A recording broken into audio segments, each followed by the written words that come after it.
One of the most important things about money is also the least discussed: time. Not time spent working, time inside the system. Most people believe money rewards intelligence, or discipline, or effort. Those things matter. But the force that shapes outcomes more than anything else is duration. How long capital remains inside compounding systems. Because compounding does not behave the way most people expect. Early progress looks insignificant. Returns appear small. The system feels slow. But compounding is not designed to impress you early. It is designed to accelerate later. At the beginning, growth is quiet. A small investment grows slightly. Returns appear modest. Progress seems almost invisible. This phase discourages most people. It feels inefficient, slow, unimpressive compared to income. Income produces immediate results. You work this month, you earn this month. You see the result instantly.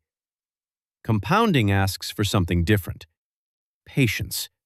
Capital is placed into assets. Time begins working quietly. Years pass with little visible difference. Then, something changes. Returns begin generating their own returns. Growth begins stacking on previous growth. The curve bends upward. Acceleration appears. But by that point, the people who benefit most are the ones who entered earliest, because compounding multiplies time. Time becomes leverage. This is the first rule about money that most people learn too late. Starting earlier matters more than being perfect. Perfect timing matters less than long duration. The difference between beginning at 25 and beginning at 40 can reshape the entire trajectory of wealth. Not because the later investor lacks intelligence, because the earlier investor had more time. Time compounds capital, but time also compounds mistakes. Delaying ownership, delaying investing, delaying allocation, all reduce the runway compounding requires. This is why many intelligent people feel financially behind later in life. They focused on earning first. They delayed investing. They postponed ownership. When they finally begin allocating capital, the system still works, but the acceleration phase arrives later. And later means less time for exponential growth. Time is the one advantage the system cannot recreate. Once it passes, it cannot be replaced. This is rarely emphasized early. Instead, the focus is placed on income, degrees, careers, promotions. All of those increase earning potential. But earning potential does not automatically produce compounding. Compounding begins only when capital enters ownership systems, markets, businesses, assets.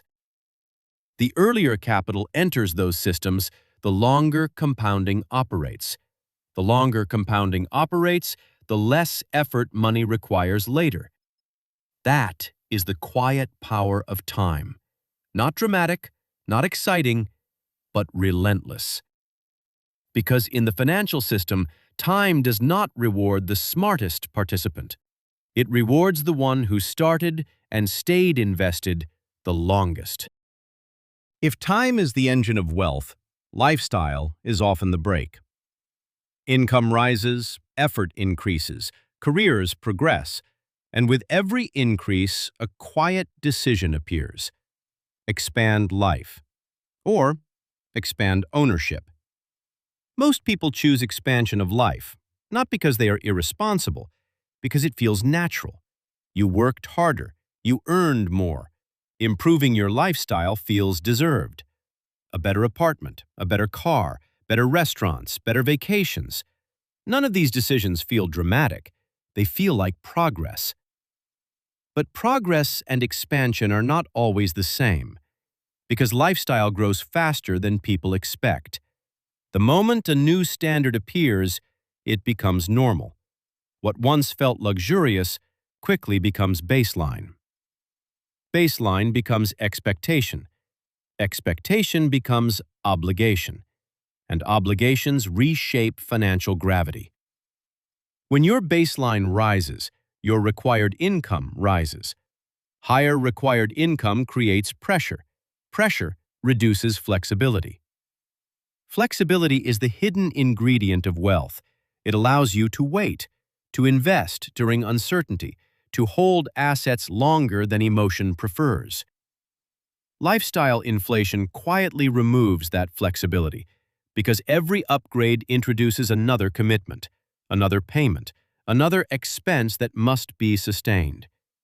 Soon, income is no longer building wealth, it is maintaining structure. This is why many high earners still feel financially constrained. Their income improved, but their baseline improved with it. The gap between income and obligations remained the same, or sometimes even shrank.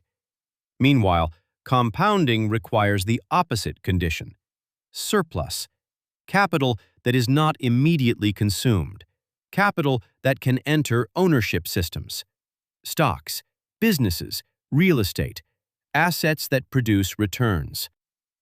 Without surplus, compounding struggles, not because the strategy is wrong, because the fuel is missing. Lifestyle inflation quietly removes that fuel. Each upgrade redirects capital away from ownership, away from assets, away from compounding. At first, the difference seems small. One person invests a little more, another upgrades lifestyle a little more. Both feel reasonable. But over time, the divergence becomes structural. The investor accumulates assets. The consumer accumulates obligations. Assets create flexibility. Obligations create dependency. Dependency makes income essential. Flexibility makes income optional. That distinction becomes clearer over decades. The person with controlled lifestyle has capital compounding quietly. The person with expanding obligations must maintain income to sustain their structure. Neither path looks dramatically different in the beginning. Both may appear successful. But one path preserves surplus. The other consumes it. And in the financial system, surplus is the seed of wealth. Without it, compounding never truly begins. Most content talks at you. This one sits with you. If that difference stood out, if this felt real instead of loud, like the video, subscribe. This channel is built for people who notice patterns. The final rule people often discover too late is the role debt plays in the system. Debt is not inherently bad. Businesses use debt. Governments use debt. Investors use debt. It can accelerate growth when used strategically, but the kind of debt most people encounter is not designed to accelerate ownership. It is designed to accelerate consumption. Credit cards, car loans, consumer financing, buy now, pay later. Each one solves the same emotional problem: access today, payment tomorrow. That trade feels convenient. It allows lifestyle to expand faster than income, but it also introduces a new structure. Future income becomes obligated. Obligation changes the relationship with money. Income is no longer optional progress, it becomes required maintenance. Every payment anchors a portion of your future labor. Part of next month's income is already spoken for. Part of next year's effort is already committed. When obligations accumulate, the financial system begins behaving differently. Flexibility disappears. Risk tolerance shrinks. Opportunity becomes harder to pursue. Because income must remain stable. Stable income protects the structure. And the structure becomes heavy. Debt used for consumption often does something subtle. It pulls future effort into the present. You experience the lifestyle now, but you pay for it with tomorrow's labor. The system benefits from this structure. Consumption drives economic activity. Borrowing accelerates consumption. The cycle sustains growth. But for the individual, that cycle can create dependency. More obligations require more stable income. More stable income requires continued participation. Participation becomes mandatory, not strategic. This is why debt often anchors people to the income cycle, not because they lack discipline, because the structure demands consistency. The more obligations someone carries, the harder it becomes to redirect capital toward ownership. Payments come first. Assets come later. Later often becomes delayed. Delayed investing reduces compounding. Reduced compounding delays wealth formation. This is the final piece most people eventually notice. Time matters. Surplus matters, and obligations reshape both. Debt reduces surplus. Debt compresses time. Debt anchors future income to present decisions. That is why understanding the structure of money changes how decisions feel. A purchase is no longer just a purchase. It becomes a structural choice. Does this expand ownership, or does it increase obligation? One direction builds leverage. The other builds dependency. The system itself is not hidden. Its rules are simply learned slowly. Time compounds. Lifestyle consumes surplus. Debt anchors future income. Once those patterns become visible, money stops feeling mysterious. It starts looking structural. And structural systems can be navigated once you understand how they actually work. Once these rules become visible, money begins to feel less mysterious. Not easier, but clearer. Time compounds. Lifestyle consumes surplus. Debt anchors future income.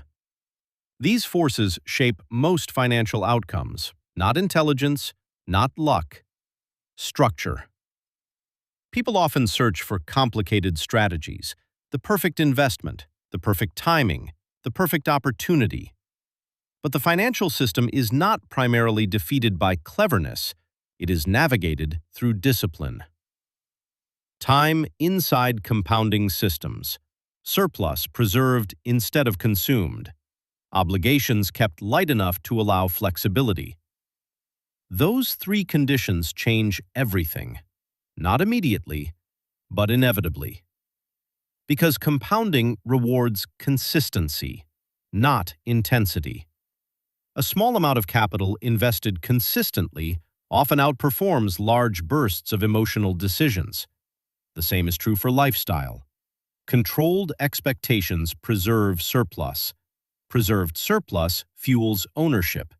Ownership expands leverage, and leverage changes the relationship with income.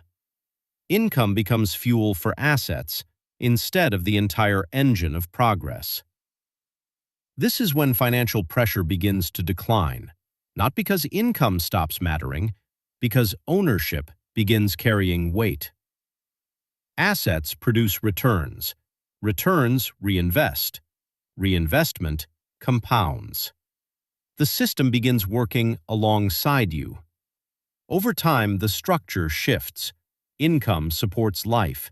Assets support freedom. Freedom does not appear suddenly. It builds gradually, through time, through allocation, through restraint. That is what most people eventually realize. The rules of money were never mysterious. They were simply structural. Time, surplus, ownership. Once those pieces are in place, the financial system begins behaving very differently. not as something you must constantly chase, but as something that quietly works in the background of your life. If this clarified how the system works, subscribe. Like this if it shifted your perspective.